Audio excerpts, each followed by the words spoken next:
আজ ভেবেছিলাম পুরো বিয়ের ভিডিওটা তোমাদের সাথে শেয়ার করব। রুডির বাড়ি থেকে আমার বাড়ি পৌঁছানোর যে জার্নিটা সেটাই ভাবলাম শেয়ার করি তোমাদের সাথে। যখন বেরিয়েছে তখন আমার বাড়ি থেকেও যাত্রা মঙ্গলের সমস্ত জিনিসপত্র নিয়ে রওনা হয়ে গেছিল। মোটামুটি রুডিকে 6টা সাড়ে 6টার মধ্যে আমাদের বাড়িতে যেন তেন প্রকারে পৌঁছাতেই হতো, তাই এত আয়োজন।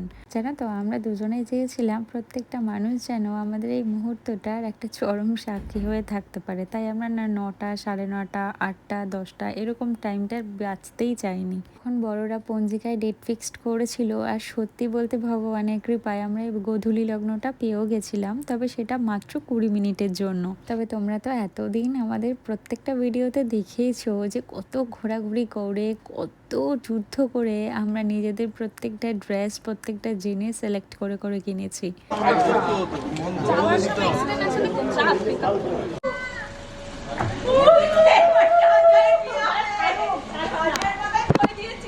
করো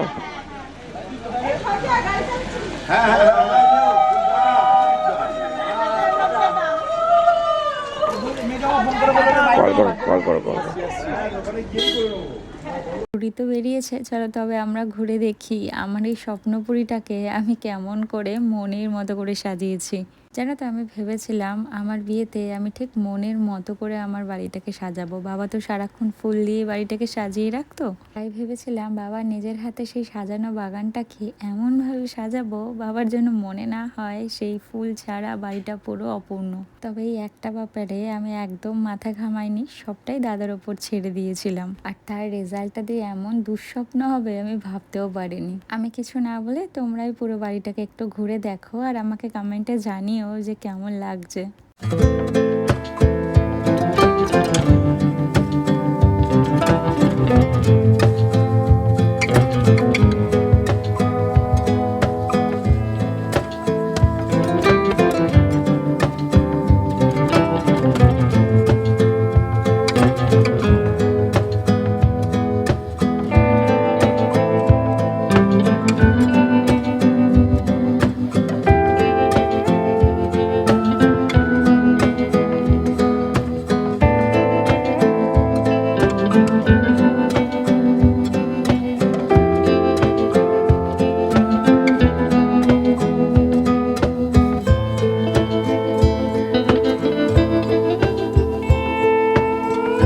এই জায়গাটা থেকে তোমরা সকালেই দেখেছো আমার এখানে গাড়িগুলো ধরেছে, তাই আমি দাদাকে বলেছিলাম একটা সেলফি জোন বানাতে। তো দাদা বললো এটা এতটাই ভালো লাগবে, তো খোলার দরকার নেই, এটাই সেলফি জোন হিসেবে কাজ হয়ে যাবে। আসলে পুরো বাড়িটাই তো সেলফি জোনের মতো সাজানো হয়ে গেছে, পুরো বাড়ির প্রত্যেকটা কোনায় কোনায় দাঁড়িয়ে ফটো তোলার মতন, তাই আলাদা করে আর সেলফি জোন বানানোর দরকার পড়েনি। চলো খাওয়ার জায়গায় নিয়ে আসি। আমার বিয়েতে সব থেকে মেইন যে আইটেমটা ছিল, যেটা আমার ছোট মা সিলেক্ট করা, রাবড়ি উইথ জিলাপি। পানটাকে আমরা স্টলেই রেখেছিলাম, আর আমরা না কোনো বুফের আইটেম রাখিনি, আমাদের বসিয়ে খাওয়ার ব্যবস্থা করা হয়েছে। সবটা হয়তো আমি দেখাতে পারবো না, তাই মুখেই বলে দিই। স্টার্টার্স আইটেমে রয়েছে crispy chicken, rabri with jalebi. যেহেতু ঠান্ডার ওয়েদার আর এই সময় মোমো না হলে চলেই না, তাই আমি ঠিক করেছিলাম যে লাস্ট মুহূর্তে চিকেন মোমোটা করা হবে। চিকেন টিক্কা কাবাব, কফি, ফুচকা আর সাথে ক্রিস্পি বেবিকর্ন। আমি খুব সিম্পল মেনু রাখার চেষ্টা করেছি, বেশি হিজিবিজি রাখার চেষ্টা করিনি একদম। আর ফুচকার কথাটা যখন ঠিক করা হচ্ছিল তখন প্রথম আমার মাথায় ক্লিক করেছে মনির কথা, আর বেসিক্যালি ওর কথা চিন্তা করেই ফুচকাটা রাখা হয়েছে। আসলে দাদার ওপর সমস্ত দায়ভারটা চাপিয়ে দিয়ে দিয়েছি, আর দাদা এতটাই নিজের মতন করে সমস্ত দায়ভারটা নিয়ে নিয়েছে, তার জন্য আজকের দিনে আমার আর আমার বাবার সত্যি কোনো চিন্তা নেই। শুধু আমার বাড়ির প্রত্যেকটা লোকের একটাই দায়িত্ব যে একটু অতিথি আপ্যায়ন করা, ব্যাস। বাকি সমস্ত দায়িত্ব ওই দাদাই নিজের ঘাড়ে নিয়ে নিয়েছে।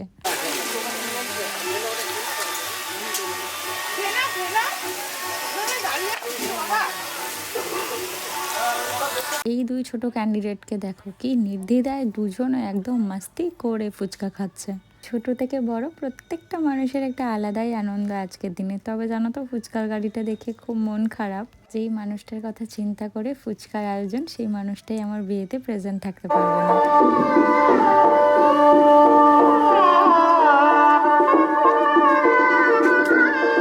এখান থেকে আমাদের বাড়ির লাইটিং শুরু হয়েছে, তবে আমি একটু অন্যরকমভাবে লাইটিং করতে চেয়েছিলাম, পুরো টুনি দিয়ে রাস্তাটাকে কাভার করতে চেয়েছিলাম, কিন্তু সেটা পসিবল হলো না কারণ আমরা পারমিশন পাইনি। যেহেতু আমাদের এই রাস্তাটা একটা মেইন রোডের কাজ করে, এখান থেকে ডিরেক্ট জাগলির রাস্তাটা কানেক্ট করে আর প্রচুর গাড়ি ঘোড়া সবসময় যাতায়াত করে, তাই রাস্তাটা কোনোভাবেই না ব্লক করা যাবে না। তাই সেই পারমিশনটা আদায় করতে পারিনি, তাই একটু মন খারাপ। তাছাড়া দাদা যা করে দিয়েছে তাতে সেইটুখানি ছোট্ট জিনিসপত্র ঠিক ঢাকা পড়ে গেছে। তবে রাস্তার যে লাইটিংগুলো দেখছো সকালবেলা একরকম ছিল, ওইটা আমার পছন্দ ছিল না, সেই লাইটিংটা চেঞ্জ করে অন্য লাইটিং লাগানো হয়েছে। পুরো বাড়িটা কি অদ্ভুতভাবে সেজে উঠেছে, তাই না? কেমন অন্য জগৎ মনে হচ্ছে আমার।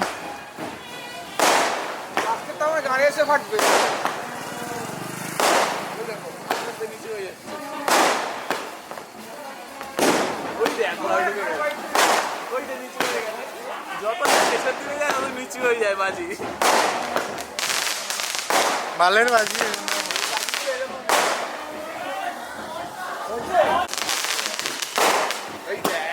এই গেলেই জামা ফুটো এইসব ফাটিও না।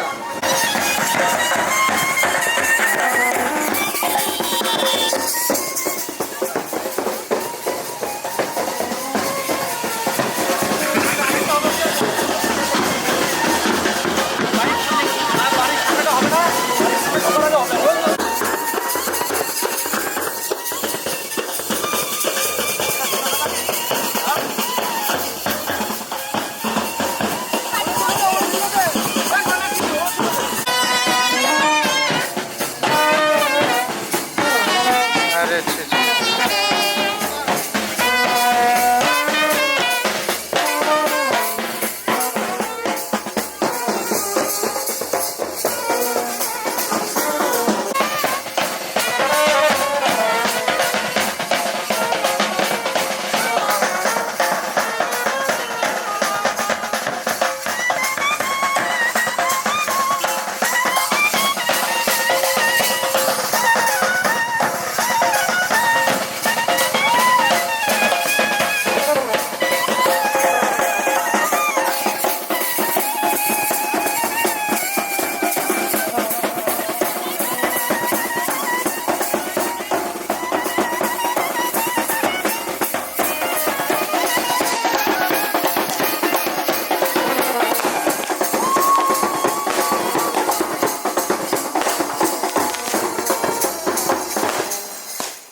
মাঝখানে করো, মাঝখানে করো।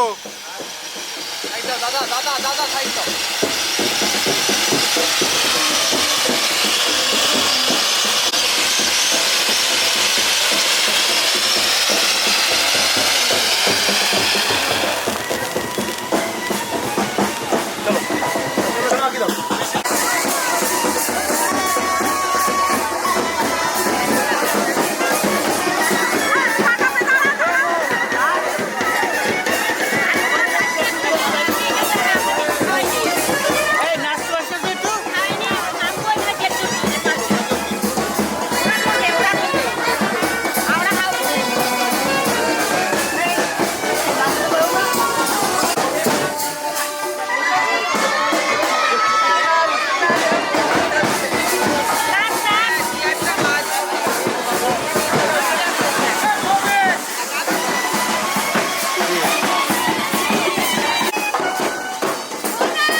নিচে ধরে এদিকে তাকাবেন তো, এখানে একটু চেপে দিন, এখানে তাকাবেন আমার ঠিক আছে। আপনি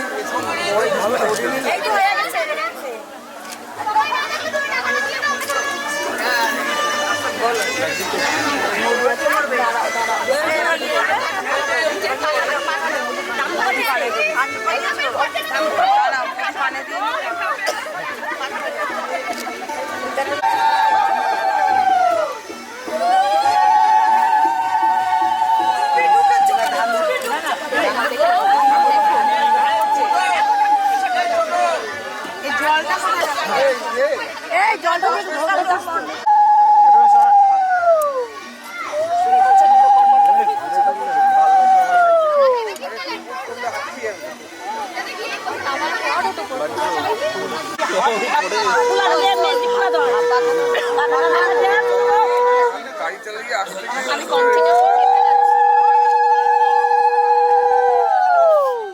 উনি তাকাবেন, হ্যাঁ মুখে তাকাবেন। এইদিকে একটুখানি তাকান, এদিকে একটু তাকান, এইদিকে ক্যামেরার দিকে ঠিক আছে।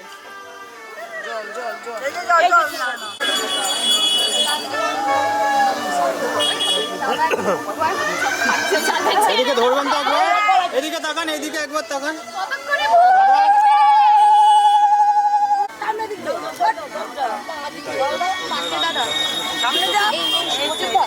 টেডিটা বার করার ব্যবস্থা করো, আশীর্বাদ করে দাও। এটা আশীর্বাদ করে দাও।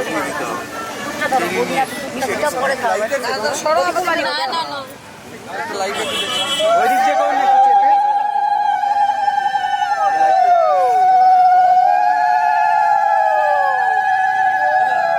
বুকের কাছটা ধরে এদিকে তাকাবেন, একটু ধরে এদিকে আমার ক্যামেরার দিকে একটু তাকান।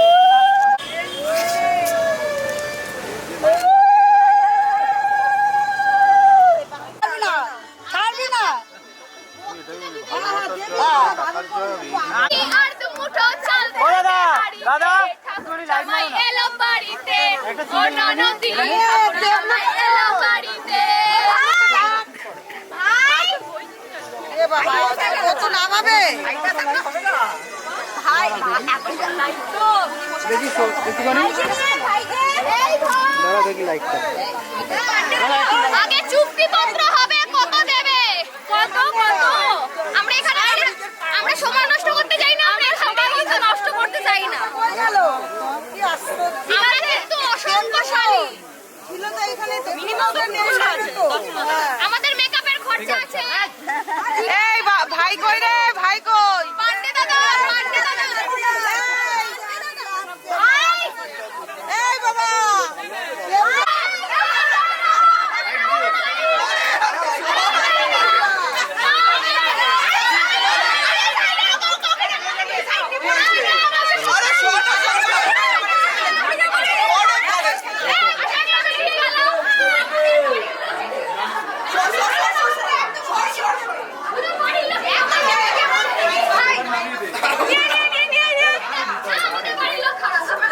ভাই একদম ওখানে গিয়ে বসাবি।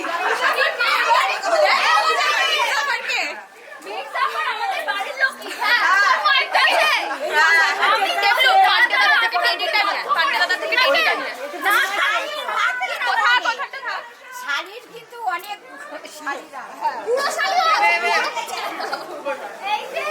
এই না পিসি শাড়ি আছে।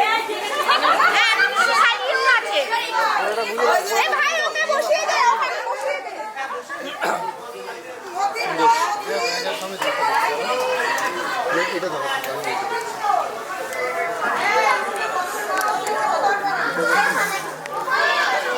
তোমরা তো আমার বাড়ির উল্টো দিকে সেই ফাঁকা জায়গাটা দেখেইছো, সেখানেই আমাদের খাওয়ার অ্যারেঞ্জমেন্টটা করা হয়েছে। মোটামুটি একবারে 200 জন বসার সিট এইভাবেই করা হয়েছে, যেন কেউ এসে দাঁড়িয়ে থাকতে না হয়। দাদাকে আমি আগে থেকেই বলে দিয়েছিলাম খেতে বসে কাউকে যেন দাঁড়িয়ে থাকতে না হয়। প্রায় 850 লোকের অ্যারেঞ্জমেন্ট রয়েছে আজকে। দাদা সমস্ত রকম ব্যবস্থা সেইভাবেই করে রেখেছে, আর নিজের থেকেও তো দায়িত্ব নিয়ে এখানে প্রেজেন্ট আছে, তাই আমার আর কোনো চাপই নেই। এমনকি খাওয়ার জায়গাটাকেও এত অপূর্বভাবে সাজিয়েছে, সত্যি আমি স্পিচলেস, কিছু বলার নেই আমার যেহেতু থিমটাই রেড হোয়াইট ছিল, তাই খাওয়ার জায়গাটাকেও দাদা রেড হোয়াইট দিয়ে এত অপূর্ব সাজিয়েছে, দেখে মনেই হচ্ছে না এটা খাওয়ার জায়গা, এটাই মনে হচ্ছে যে বিয়ের প্যান্ডেল। এই মানুষটার উপর আমি চোখ বন্ধ করে ভরসা করেছিলাম, দুবার ভাববার মতন আমার কিছু ছিলই না। দাদা আমাকে জিজ্ঞেস করেছিল তোমার কি কোনো প্রেফারেন্স আছে, আমি দাদাকে একটাই কথা বলেছিলাম যে আমার তোমার ওপর ভরসা আছে, তুমি মনের মতো করে সাজিয়ে দিও আমার বাড়িটাকে। আমি যখন একটু একটু করে তৈরি হচ্ছিল তখনই বুঝতে পেরেছিলাম কিছু ঝলক আসতে চলেছে। আর বিশ্বাস করো, যখন পুরো তৈরি হয়ে গেছে, লাইটগুলো জ্বলার পর মনে হচ্ছে কোনো ভিলাতে চলে এসেছি। সেখানটাকে ঠিক যেমনভাবে সাজানো হয় আমার বাড়িটাকে ঠিক তেমনভাবে সাজানো হয়েছে। আমি জানো তো ইনস্টাগ্রামে, ফেসবুকে, ইউটিউবে শুধু খুঁজতাম আর দেখতাম যে এত সুন্দর সুন্দর সাজানো, আর মাথায় চিন্তা করেও রেখেছিলাম আর কিছু কিছু সেভ করেও রেখেছিলাম। তবে দাদা আমার সাথে কথা বলে বুঝে গেছিল আমার টেস্টটা কেমন, তাই আলাদা করে দাদাকে আমাকে আর কিছু বোঝাতে হয়নি। শুধু আমাকে একটাই কথা বলেছিল, আমার উপর ভরসা করো, আমি তোমাকে নিরাশ করব না। যাই হোক, চলো আজ এখান থেকে ভিডিওটা শেষ করি। কাল এক স্পেশাল মোমেন্ট আসবে। তোমাদের ভিডিওটা কেমন লাগলো আমাকে জানিও কমেন্টে। বিশেষ করে আমার বাড়িটাকে এত সুন্দর সাজে কেমন লাগছে তোমরাও প্লিজ কমেন্টে আমাকে জানিও। ভালো লাগলে একটা লাইক করে দিও। তোমাদের উত্তরের অপেক্ষায় রইলাম। আজ তবে আসি, টাটা।